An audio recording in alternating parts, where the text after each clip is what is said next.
And we are live. Ross. Everybody who's been on this show has watched your hair get longer and longer and longer. That's It right. looks great. Well, thank you, sir. Yeah. Uh, I, I'm now sporting the beard. Did I Yeah. have the beard last time you saw me? Was I growing the beard yet when I saw you last? No, I don't think so.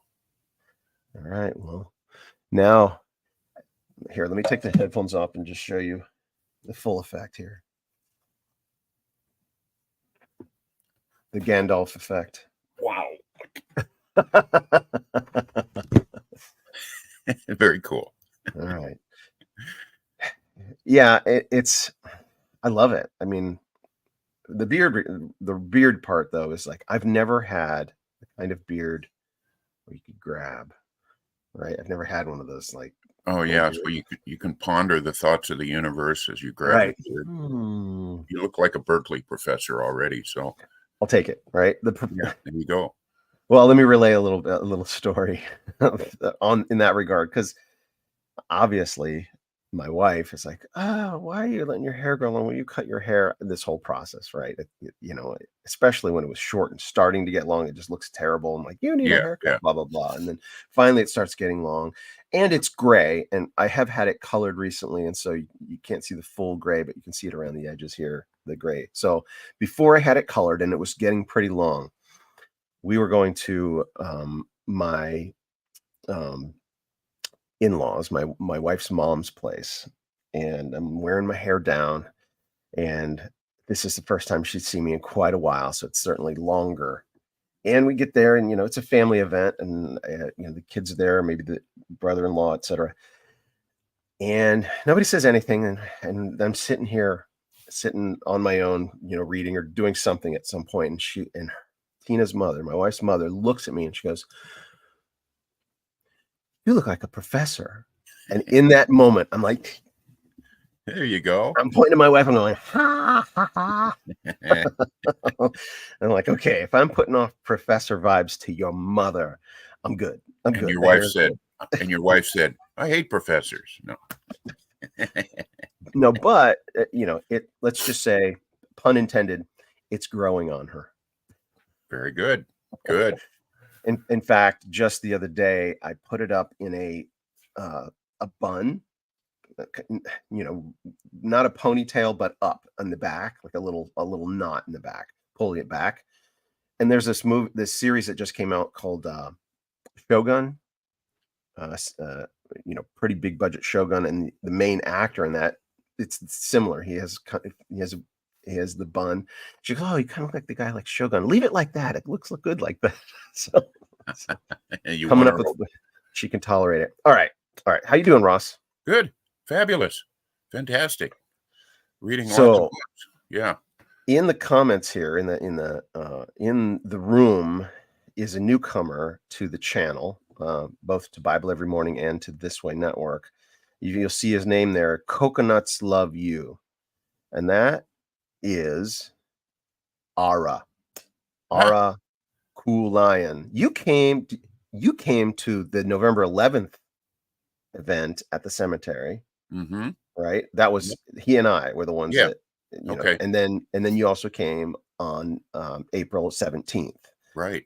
to that event. So you two of you may have met at, I don't know, but I did tell Ara, said, "Ara, you need to read the Bible. I've got the perfect thing for you." I turned him on to Bible Every Morning. And if you're watching Bible Every Morning, you know that sometimes I have something else going on here on This Way Network. So Ara is joining us this morning. Hi, And Ara. Ara is a lot of what I'm going to share with you today is updates that Ara has witnessed, and so he's my witness here to testify to acknowledge that these things are really happening, all the crazy stuff going on. When's the last time I spoke to you, Ross? Because I kind of want to pick up from where we left off I to fill think you in on this one. well, I saw you in Texas for the eclipse, but I think I saw you at Back House, and maybe it was that event at the church in North Hollywood or wherever that April is. 17th. Maybe Yeah, that yeah. was the last time because I did miss the last back house. All right. So fast forward from April 17th to now. That's a couple of weeks. Um, where do I begin? I went to Georgetown, went to the East Coast. Yeah, how'd Uh, that go? that actually, let me rewind from that, even before that. So on April 24th, did I see you on April 24th? Maybe not. April 24th is the big day, right? The big Armenian holiday, right? The Right, commemoration of the 1.5 million martyrs who have been canonized in the Armenian Apostolic Church, right? The 1.5 million Armenians who were genocided in World War One.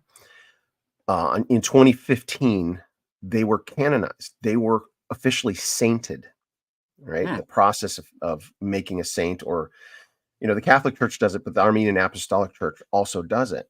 And it was the first time they had canonized anyone, the first time they had sainted anyone in like 400 years.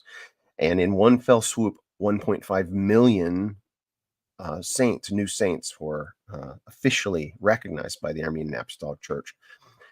And that's significant in what I want to do, because I believe Solomon Tellurian qualifies as well. And so I'm going to be, as I'm networking with the priests. Did I tell you I met the Archbishop? no. Okay. Okay. So there's so much to update you on. Let's see what, if I can go in chronological order, I may be able to get through it. Feel free to ask me any questions and interrupt, but I'm just going to try and go through this chronologically. On April 24th, there were several events that I attended. The whole month is important, but that day is like the concentration. It's all the biggest events are on that day. And so Ara and I went to this one event in Glendale, and we show up, and the beauty, the divine providence that Ara is in my life. We show up there, and he knows people, and he knows influential people, right? He's grown up in this culture, in this community, and and they're very networked, and he's a lovable character. That's important, right? Like if he were not a lovable character, they'd all flee in the other direction. But he, Yeah, just by the way God designed him, is just a lover. Right? He's a wonderful, beautiful person, and so people are happy to see him. And then that he's dragging along this guy with the long hair, and I was wearing a suit jacket and everything. So the Odar. the Odar, right? I'm the dictionary definition of the Odar. And so he starts introducing me to people, and the first person he introduces me to is the wife of a somewhat famous artist in Armenian. Sorry, the blur, the focus. Come on, there we go. And as soon as she finds out what I'm doing, she's very like excited and animated, and she's like, "Oh, I need to introduce you to some people." But right when I was introduced to her, another woman walks up, and she's like, "Oh, I'd like to introduce you to her." It's the mayor, the mayor of Glendale. Like, Wow. "Oh, nice to meet you," just like that, right? I walk in, I meet this one person. Within seconds, the mayor is standing there. I'm being introduced to her, and she's the first female Armenian mayor of Glendale. So I'm like, it's like I'm in a dream. I can't believe I'm already hobnobbing with the upper crust of the Armenian culture, and it's just an honor. And so I exchange information with her, with the artist's wife, because the artist wasn't there, and I wanted to meet him as well. But she also introduced me to somebody else, and so I'm getting connected with these connected people, like socialites and etc. So then I take my trip to the East Coast, and I won't go into all the details, but the only thing that was on my calendar on the East Coast, like locked in, firmed in, was the Monday morning at Georgetown, right? That I was going to be speaking in my historian's class at Georgetown. But I scheduled my trip for a few days, for more days than just that, so that I could go to one of the other hubs of Armenian culture, Boston, and specifically Watertown, Massachusetts. So I'll rush through this part. I get off the plane, I rent a car, and it's later in the day, so I find a little hotel room kind of halfway between New York, because I flew into New York and then was driving to Boston. I found a place to stay. And then I wake up the next morning, I put in my GPS Armenian food in Watertown, Massachusetts. Like, when I'm hungry, I'm just going to find a place to eat. And it takes me to this bakery in Watertown. And as I'm parking, there's an Armenian Apostolic Church behind the bakery. And I'm like, oh, of course, wonderful. So I got to walk in there. So there's 2 bakeries, and I just go in to both of them, and I'm just engaging with the owners, and the one bakery I went into, they gave me everything for free. I'm like, okay, let me pay. I'm like, no, what you're doing. I'm like, it was just so, it was surprising and shocking and humbling. I teared up on the spot, right then and there, that, so. And then I go into the Armenian Apostolic Church, and I meet the priest there, and he's related to one of the historians that I've been working with. So it's really cool. And then I asked him, I go, are there other Armenian Apostolic churches around here? He goes, yeah, there's another one in town. In fact, there's also an Armenian Catholic church and a couple Armenian Protestant churches. And I'm like, okay, I got my work cut out for me today. So I go to the other Armenian Apostolic church. I meet the priest there within 10 minutes.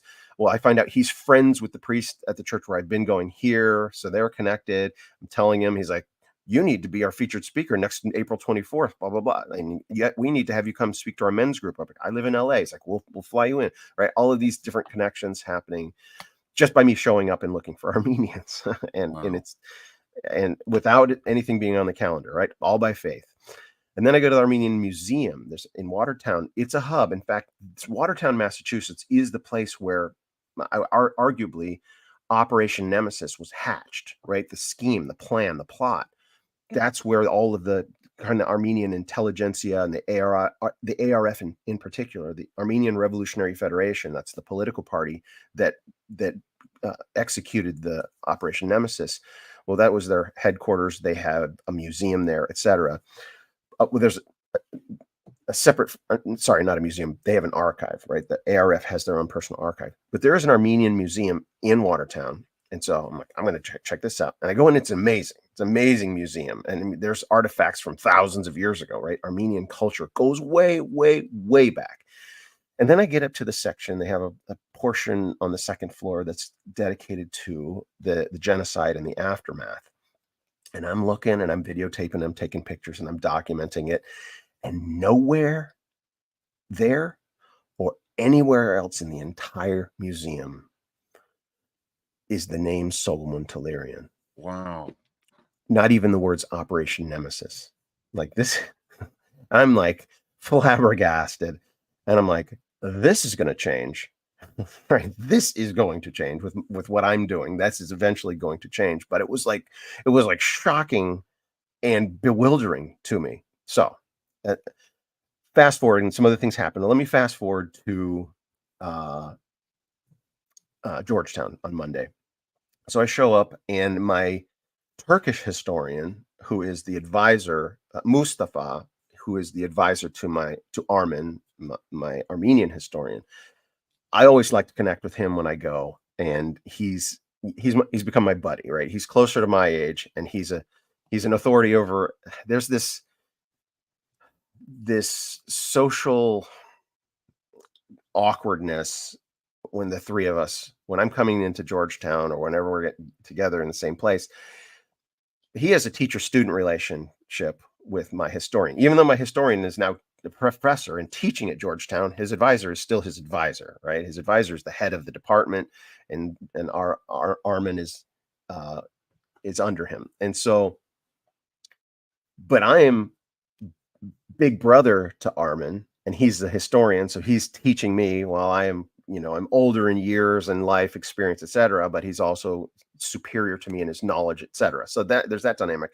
But then Mustafa and I are buddies, right? And so when we're together, it's like sometimes we want to hang out, just the two of us, Mustafa, and right, it doesn't always mix well. So I'm trying to negotiate that and to navigate that and figure out when I can meet with Mustafa apart from with Armin, etc. And so we work that out, and we go to that. Mustafa says, hey, you want to go over to the protest encampment?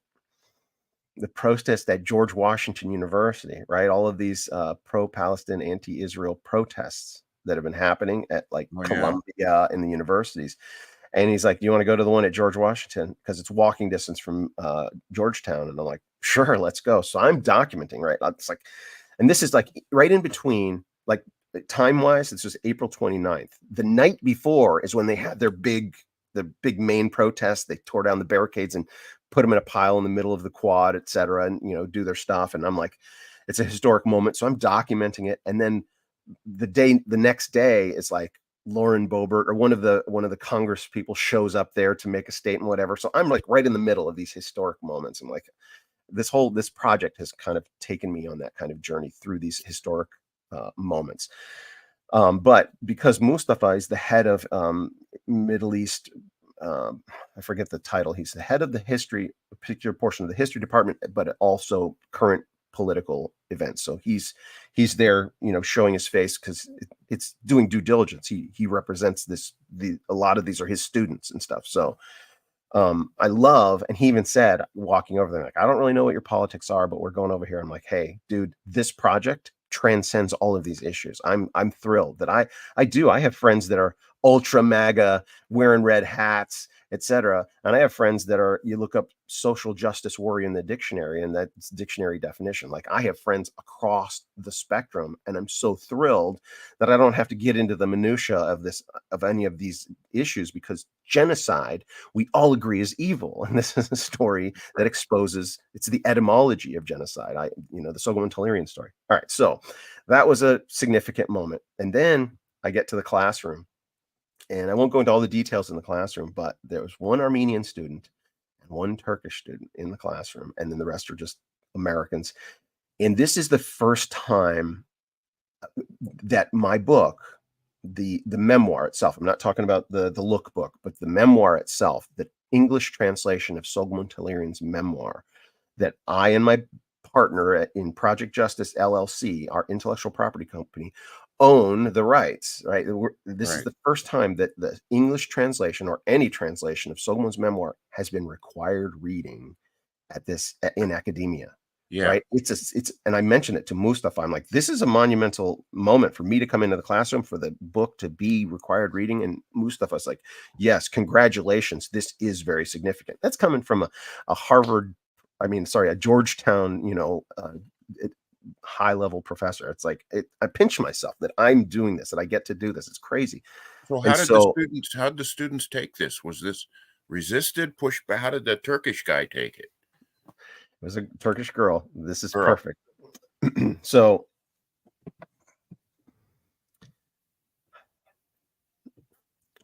I realize I'm realizing right as the class is starting, and there's a discussion group to begin with. And I'm realizing that this class session was the date, and it was the final class session of the semester. They still have to turn in their papers and stuff like that later on, but this is the final actual class meeting of the semester. And this was the due date for them having to have read the memoir and now to give their first impressions. And I'm like, it dawns on me, I'm like, this is the first focus group, right? This is an unpublished manuscript, it's they have exclusive access to something that nobody else has. And there is an English translation out there, but this is the best. The other one's trash. It's terrible. This is a really the best, the one you want. It's got all the footnoting and endnoting. It's like legit academic volume. And they start going around the room telling their impressions. And I'm like, this is like marketing material. Every one of them, like, well, he's such a good writer. He knows history so well. It's a compelling narrative. I can't believe there's a love story, the ghost story, the horror, blah, blah. Every one of these students had some different aspect of it that was like, that they were impressed with. I'm glad this was the last one thing we had to read, because it was a joy. I couldn't put it down. I'm like, oh my gosh. And so I just being in that room, like, and I surreptitiously recorded it as well, so I have it documented. So, but there's some issues with that, and then the Turkish girl was not happy. She kind of stormed out at the end, but we won't. Wow. She's under pressure, and it's understandable. So I'm gonna jump from that. The professors, as Ara's mentioning, this Turkish professor is my friend, and in fact, this morning he asked me, he said, do I have the latest copy or the latest version of the memoir. I want to read it again. And I think I'm like, I think you do have the latest version. He wants to read it again. So he's my buddy. Good. All right. So that So was Michael, we need I run into Armenian people often. I'm in that's right. You told me that you needed East San Fernando Valley, and there's people. I have friends. I have people I buy stuff from. I need a flyer. I need something that says in both Armenian and English that I can just hand out and say, check this out. I think there'd be a lot of mileage out of that. physical flyer. Okay. We are putting together a flyer for our next event. And while we do that, we should do a separate that's just a handout, an informational handout that takes people to the website. Yeah. Thank you Yeah. for reminding me that. Ara's in here. He's going to make a note of that as well. So Ara, Yeah. Ara mentions John Rigg. John's another team member, and he's been helping with doing some graphic design, and he's ramping up social media presence, etc. So thank you for reminding me of that, Ross. If I forget it again, remind me again. Yeah, because I really want it. There's people I know that would really appreciate knowing what you're doing. There's a lot of people praying for you and that care about this project. And how do we get updates? Well, let me continue updating you to fill you in on that. So there's other team members that have come in, and one, just I'll address this right now. Ara, Coconuts Love You. Ara, my Armenian producer, Gina, he's introduced me to somebody who's become a very critical team member. I was telling him there's so many things that are going on. I've so many balls in the air, right? I got so much going on and more contacts coming in all the time from every trip I take or every time I go to an event, right? I'm like, it becomes cumbersome and burdensome, and I need somebody who has administrative skills. And he mentions a friend. He's like, I don't know, it's probably her. And she actually came to the event on the 17th. So you may have met her as well. And so we have a meeting with her, and it turns out her skill set, her career, her profession is executive management. Wow. There you She's go. an executive manager. It's like, again, God finding the piece. Oh, yeah, now it's time for this piece to fit perfectly in with what you guys are doing. And just 2 conversations with her, and it's like, we're focused on track. And one of the things that I'm actually have a meeting with her today. One of the things I'm going to mention to her is, the website has a sign up for, the newsletter, and we haven't even started a newsletter, but that whole side of things, the MailChimp, the email infrastructure, we have that in place, but we're not using it yet. So I do need to write a couple of paragraphs a week so that there's a weekly newsletter that goes out. So these updates, people are getting them in their emails. So that's one thing that's on the docket to come soon. And I believe it'll happen soon. Also, let's see. So that's just my trip. A lot of stuff has happened since the trip to the East Coast. So I come back. Let's see. Yeah, I'm just trying to remember the sequence of events. I come back and I have a lunch with. Oh, do you know Joel? One of the sometimes he's a guest, and he's been with William on his channel. Joel, one of the team members here. He reached out to an Armenian church down where he lives in San Diego. He's like, we need to have you come down here. And they've put me on the calendar. June 30th, I will be doing another event at the San Diego Armenian Apostolic Church. But also the woman that and I sent Ara down when they had the initial meeting and walk through the church. I said, hey, Ara, take a book down there. And it was the right thing to send Ara because, him being networked in the community.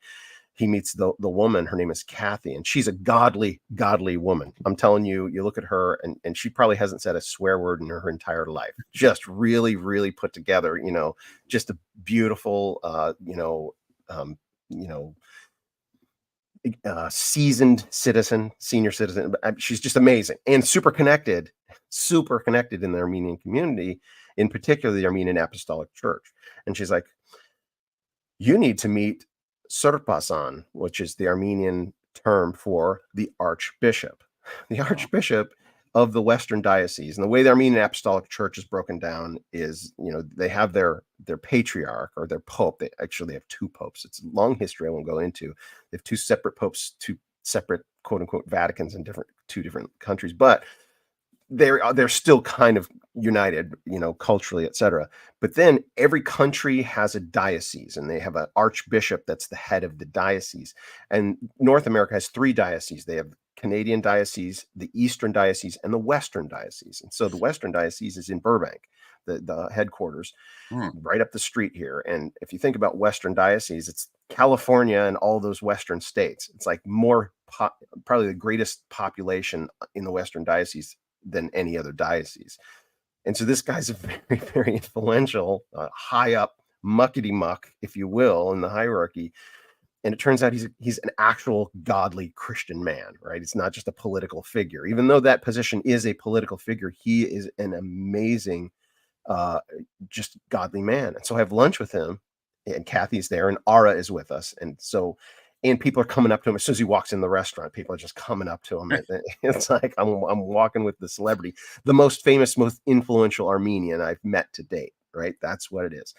And it's just a great meeting. And he's got a list of names that he wants to introduce me to. And so that happened, right? The Archbishop introducing me to people. Imagine those people being like, oh, who is this person that the Archbishop wants me to meet? So that's in the works. And then Kathy says, you have to go to this thing. There's a gala. And it was on May 11th. There's a huge gala for the Armenian American Museum that they're building, like, I don't know how, $100 million museum or whatever. And it's supposed to be done within the next year or two, but every year they have a gala. And it's like 800 of the upper crust of Armenians, right? People that, are giving money, or people that are influential, etc. I get 2 tickets to that $300 a plate event. And I take my wife. She's like, oh, I can go to something now, right? And that in itself was amazing.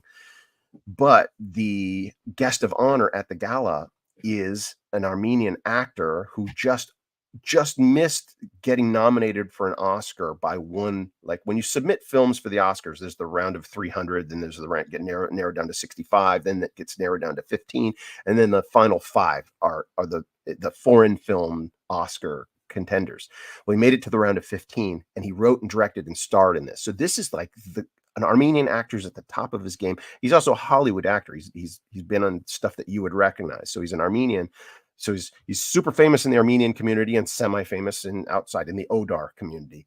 And I saw his movie, and it was incredible. And I'm like, I have a role for him this is the only guy that can play this role. And I'm like, I'm going to meet him at this gala. Well, a week earlier, I was at an art exhibit again with Ara, and I'd mentioned the wife of the artist that I had met on April 24th. Well, I met her husband at this art exhibit, and then I meet this other guy, and I stand and talk to this other Armenian for an hour in one place about my project. And he's really well informed on all projects associated with Solomon Tellurian or the Operation Nemesis. And it turns out this guy is a national figure, or like international, like he's a national, forget the term, but he's a comedian. Like, he's world famous in the Armenian community around the world. He was in Dubai like a week earlier doing a stand-up routine in Armenian, and he was in Paris a couple days before that, right? And I didn't know that. I'm standing here talking to him, and I mentioned that there's this actor at the gala that I want to talk to, and he's like, oh, that guy's my buddy. I'll set up a meeting. It's like, when you go there, tell him you know me, tell him you're my friend. And so we go to the gala. He receives his award, and here's the clincher to the whole thing. When he gets called up to receive his award, Ara's there. Ara Coconuts Love You is there, and he looks, because there's cameras, and he sees the shot of him standing up at his table, and Ara grabs my arm. He's like, dude, my best friend in the whole world is sitting right next to him at his table. I'm like, what? Fast forward, after the ceremony, after the dinner, after the award and everything, Ara introduces me to a girl named Christine. She's this actor's handler. Like, she's like his handler and a close intimate, like she's his personal assistant, and etc. So I meet the actor, and so we're running out of time, but it's all just happened in the last week and a half, right? All this stuff. It's fantastic. It's so good to hear this story. It's so good. And Ted sent me some contacts. I'm reaching out to your friend Ted. Had sent me a contact, so I've reached out as well. So there's just so much going on, and a half an hour is there's nothing to. Yeah. There's no way to to get all the details in. Good stuff is happening. Well, God bless you, Michael, for what you're doing here. There's a lot of people that care about this. Yeah, and I feel it, and I feel people praying for it too. So Oh yeah, absolutely. Keep on praying. Love you, Ross. I love you, Time is Michael. up. Yep. All right. Bye, everybody. Love you all. And end stream. Oh yeah, I'm supposed to click a button here. See ya.